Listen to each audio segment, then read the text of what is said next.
Good morning everyone. I am Mounika from ACB section. Today's my tech talk topic is feasibility study on purification of saline water. First, before going to the topic, we need to know what is desalination. Desalination is a process that takes away the mineral components from saline water. So more generally, desalination refers to the removal of salts and minerals from a target substance.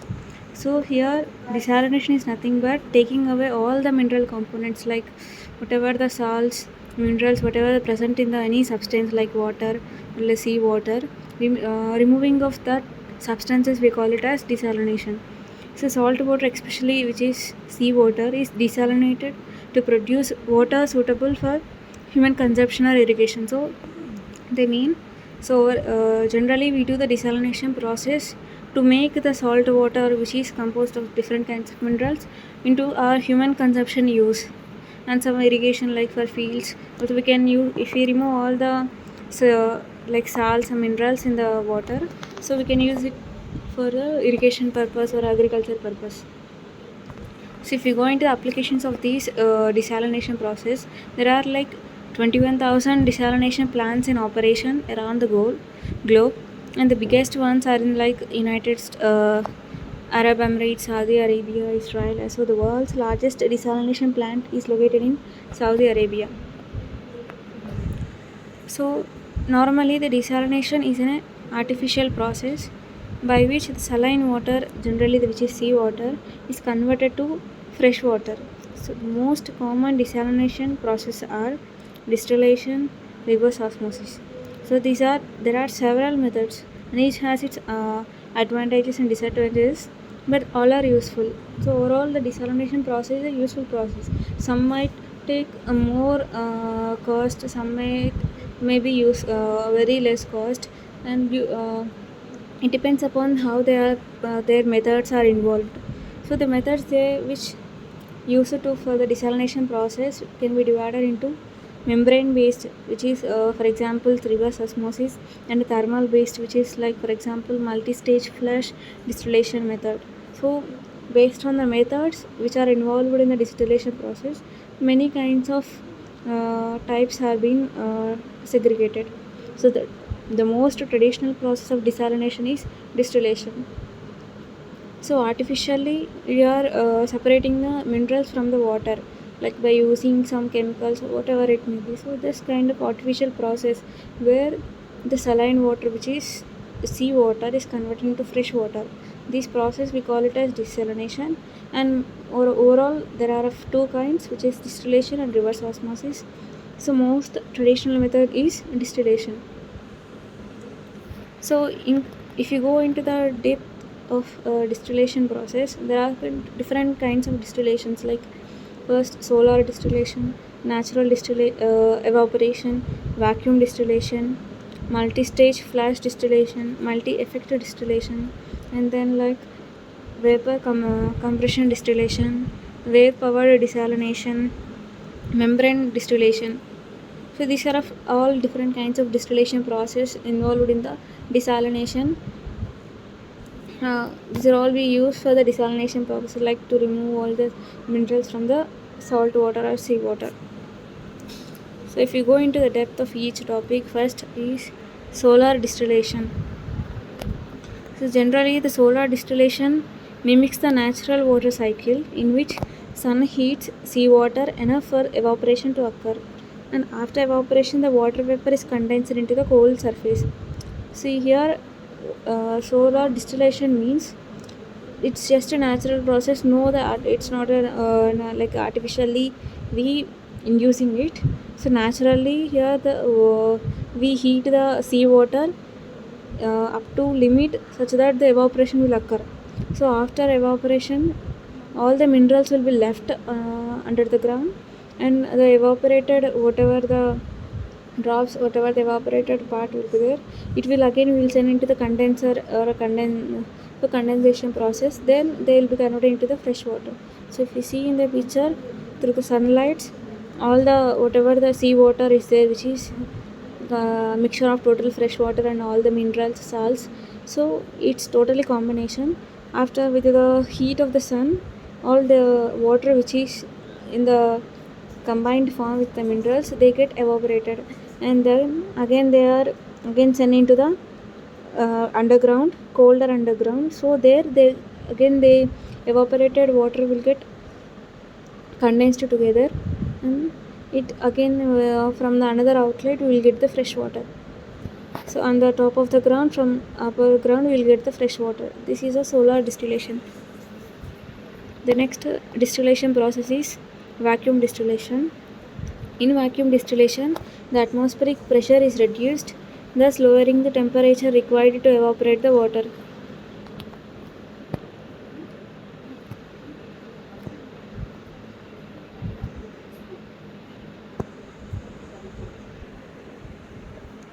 So in vacuum distillation, so whatever the substance which is there, which is a mixture of minerals and the fresh water, so we will reduce its atmospheric pressure such that after lowering the temperature which is required, then all the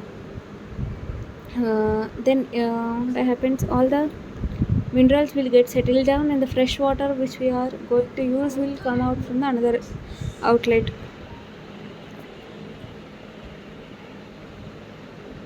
So the next distillation process is multi-stage flash distillation. Here the water is evaporated and separated from the seawater through multi-stage flash distillation, which is a series of flashed evaporations. So each subsequent flash process utilizes energy released from the condensation of water vapor from the previous step. So here in multi-stage flash distillation there will be many stages, and each stage it will use the energy from the previous from the previous stage, where through the condensation of water, whatever the energy it will be released there, it will use the energy from the previous stage one, and again water in the next stage will get condensed.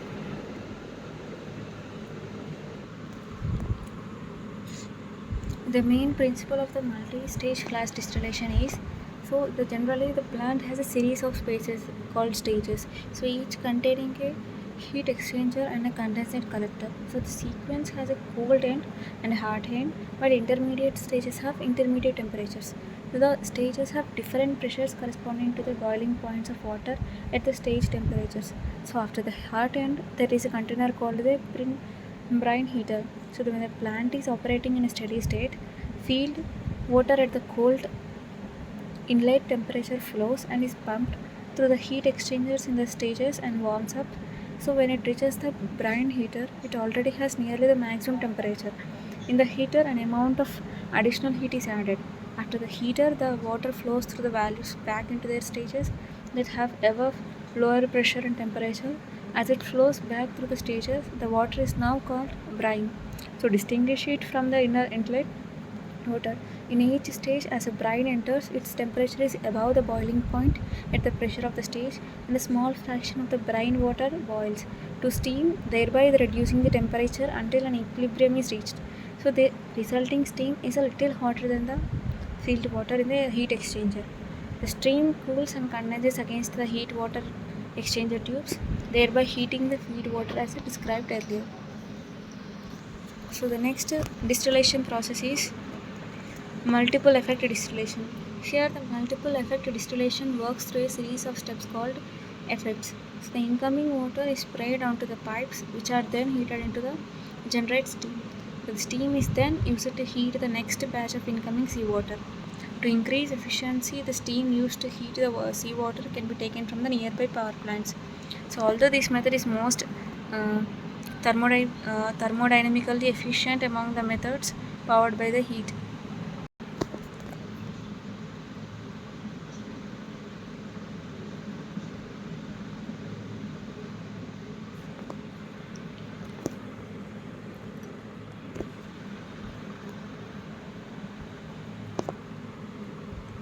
Vapor compression evaporation is a desalination method where the evaporation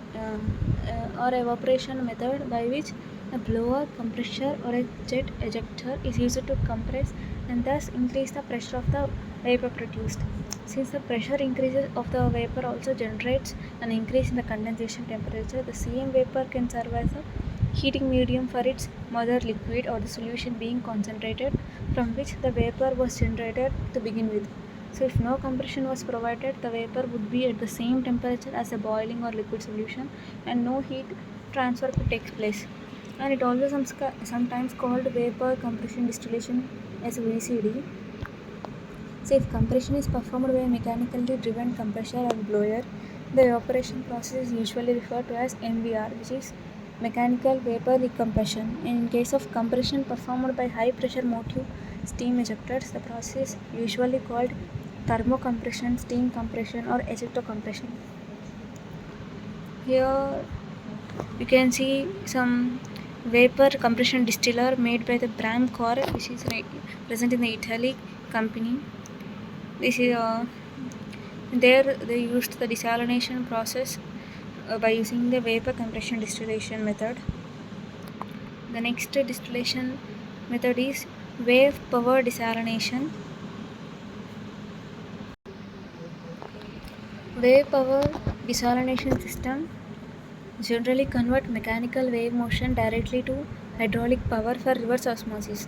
So such systems aim to maximize efficiency and reduce cost by avoiding conversion to electricity and minimizing excess pressurization above the osmotic pressure and innovating on hydraulic and wave power components. So one such example is CETO, a wave power technology that desalinates seawater using submerged buoys. Wave power desalination plants began operating on Garden Island in Western Australia in 2013 and in Perth in 2015. So next distillation process is membrane distillation. So the membrane distillation, it uses a temperature difference across a membrane to evaporate vapor from the brine solution and condense pure water on the colder side. So this design of the membrane can have a significant effect on the efficiency and durability.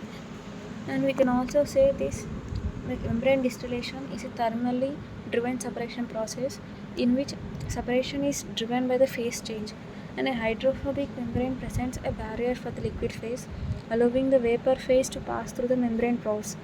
The driving force of this process is a partial vapor pressure difference commonly triggered by the temperature difference. Next, the desalination process is the osmosis process. The first one is reverse osmosis. Normally, the reverse osmosis membrane process use semi-permeable membranes and applied pressure to preferentially induce water permeation through the membrane while rejecting salts. This reverse osmosis membrane process use semi-permeable membranes and applied pressure to preferentially induce the water permeation through the membrane while rejecting salts. Means here, as it has semi-permeable membranes, it only allows the fresh water to go to other side and all the salts will leave behind. So the reverse osmosis plant membrane systems typically use the less energy than the thermal desalination process. So energy cost in desalination process varied considerably depending on the water salinity, plant size and process type. At present, the cost of seawater desalination, for example, is higher than traditional water resources, but it is expected that the cost will continue to decrease with technology improvements that include but are not limited to improved efficiency, reduction in plant footprint, improvements to plant operation and optimization, and more effective feed pretreatment and lower cost energy sources. So this reverse osmosis, it uses a thin film composite membrane which comprises an ultra-thin aromatic polyamide thin film. So the polyamide film gives the membrane its transports properties, whereas the remainder of the thin film composite membrane provides mechanical support. The polyamide film is a dense, void-free polymer with a high surface area, allowing for its high water permeability. So a recent study has found that the water permeability is primarily governed by the internal nanoscale mass production of the polyamide active layer.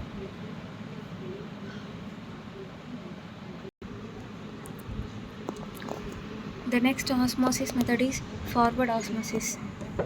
It is an osmotic process like reverse osmosis and uses a semi-permeable membrane to effect separation of water from the dissolved solutes. So the driving force for this separation is an osmotic pressure and gradient. such that a draw solution of higher concentration is used to induce a net flow of water through the membrane into the draw solution, thus effectively separating the feed water from its solutes. So in contrast, the reverse osmosis process uses hydraulic pressure as a driving force for separation, which helps to counteract the osmotic pressure gradient that would otherwise favor water flux from the permeate through the feed. Hence, significantly more energy is required for the reverse osmosis compared to the forward osmosis. So we can see in figure a cooling tower, heat exchangers, cooling water, and forward osmosis membranes all used for this forward osmosis process. So the next process is freeze thaw. Here the freeze thaw desalination uses freezing to remove fresh water from the salt water. Salt water is sprayed during freezing conditions into a pad where an ice pile builds up. When seasonal conditions warm, naturally desalinated melt water is recovered. This technique relies on extended periods of natural sub-freezing conditions. The next process is electrodialysis membrane. Here, electrodialysis membrane utilize electric potential to move the salts through pairs of charged membranes, which trap salts in alternating channels. Several variances of electrodialysis exist, such as conventional electrodialysis, electrodialysis reversal. So these are different kinds of electrodialysis membrane methods for the desalination. So the next desalination process is microbial desalination. Microbial desalination cells are biological electrochemical systems that implements the use of electroactive bacteria to power desalination of water in situ. So resourcing the natural anode and cathode gradient of the electroactive bacteria, thus creating the internal supercapacitor. So overall, if we compare the cost comparison of desalination methods, like passive solar, if we so for a solar distillation process, it would cost like $0.034 dollars like per liter. So overall, if we see the solar desalination process would cost more, and if we second table also shows the average water consumption and cost of supply of seawater desalination at US dollars at 1 per cubic meter. These are some statistic data. And next, if we for society and culture, if we go into how the society view the desalination process, so will it think it is useful, or will it think it's not high of cost? So despite the issues associated with the desalination process, public support for its development can be very high. So one survey of Southern California community saw 71.9% of all respondents or residents being in the support of desalination plant development in their community. In many cases, high freshwater scarcity corresponds to higher public support for desalination development, whereas areas with low water scarcity tends to have less public support for its development. So if we go into the overall topic, so the generally desalination process have two kinds, which is distillation and the osmosis process. So among distillation there are many kinds of distillations like solar distillation, natural distillation, and vacuum distillation. Here in vacuum distillation, by lowering the pressure and required to evaporate the water, they use the vacuum distillation.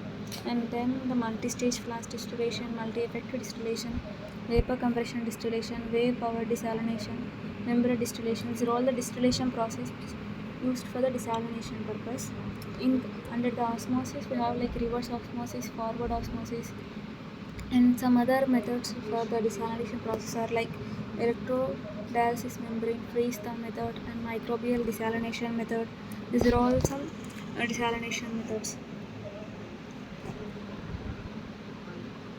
So some increased water conservation and efficiency remains the most effective process in area with a large potential to improve the efficiency of water use particles. So a proposed alternative to desalination in American Southwest is a commercial importation of bulk water from water-rich areas either by oil tankers connected into water carriers or pipelines. This is some alternative to the desalination process. So this is proposed in America by some Southwest company. So this idea is politically unpopular in Canada, where governments imposed trade barriers to bulk water exports as a result of a North American Free Trade Agreement claim. So that's the end of the desalination process. So thank you, sir. Thank you giving such an opportunity to explain.